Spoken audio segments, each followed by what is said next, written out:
Today, let's talk about Ji Kang-hun, a fugitive who caused a stir in South Korea in the 1980s.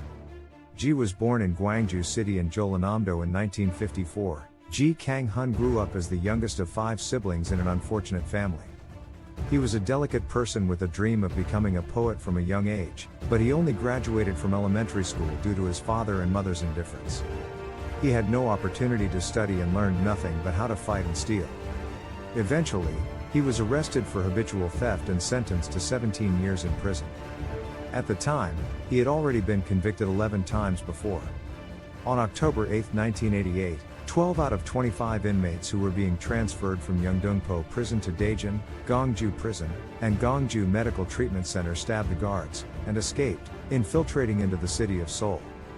They were not originally violent criminals but rather were committed for non-violent offenses. However, due to the protective custody system under the Social Protection Act, they had to receive protective custody even after serving their prison sentences. On top of that, while Ji had to serve up to 17 years for committing a theft of 5.6 million won, less than 5k USD, Jeon Kyung-hwan, the youngest brother of former President Chun Doo-hwan, who embezzled more than 7 billion won, received a mere 7-year sentence, and was actually released in just 3 years and 3 months. Feeling dissatisfied with this fact, they escaped. On October 15, 1988, 4 of these fugitives who had evaded capture for the longest time entered the home of Mr. Go in Bukgaiwa-dong, Sodaemun-gu, Seoul by breaking in and taking his family hostage, total 7 people. The hostage situation was broadcast live on TV at the time, and the 4 criminals who conducted the hostage-taking were as follows. Ji Kang-hun, 34 years old at the time, born in 1954, killed by police. On Kwang-sul, 22 years old at the time, born in 1966, committed suicide. Kang Young-il, 21 years old at the time, born in 1967, survived. Han Yi-chul, 20 years old at the time, born in 1968, committed suicide.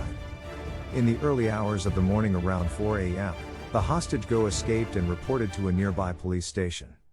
Soon after, more than 1,000 police officers surrounded the house. The hostage-takers engaged in a standoff with the police starting at 4:40 a.m. and continued to fight until 12 p.m. when Han Yi-chul and On Kwang-sul took the gun from Ji Kang-hun and committed suicide. Ji Kang-hun demanded a cassette tape of BG's Music Holiday and attempted to commit suicide by stabbing his neck with a piece of broken glass while listening to the music.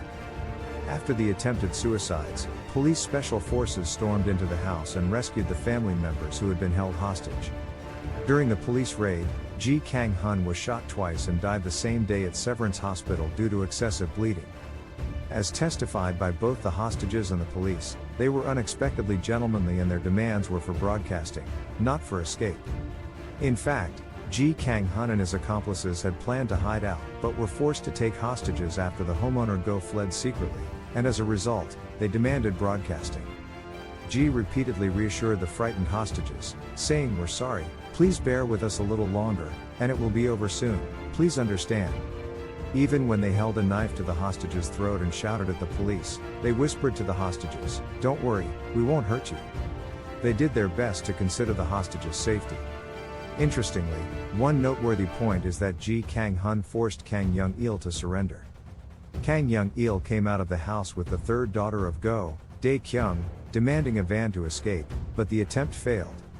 When Kang tried to come back inside the house, Ji fired a shot at the ground and yelled at Kang to turn himself. It seemed like Ji Kang-hun wanted to save at least Kang Young-il.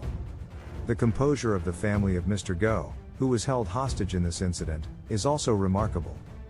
Mr. Go remained calm and tried to calm down the fugitives by drinking with them, and his wife tried to ease their tension by bringing them food. It is said that one of Mr. Go's daughters even read the Bible to Ji Kang-hun. Upon hearing this, Ji Kang-hun was said to have shed tears. It is reported that Ji Kang-hun and others even exchanged jokes with the children of the Go family, and the atmosphere was so relaxed. As mentioned earlier, Ji Kang-hun had a low level of education. His highest level of education was graduating from elementary school.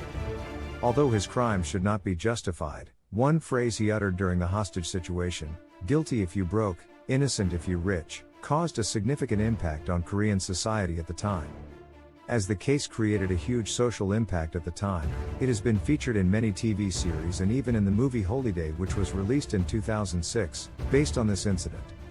Today, we looked at the hostage situation that was broadcast live in the 1980s.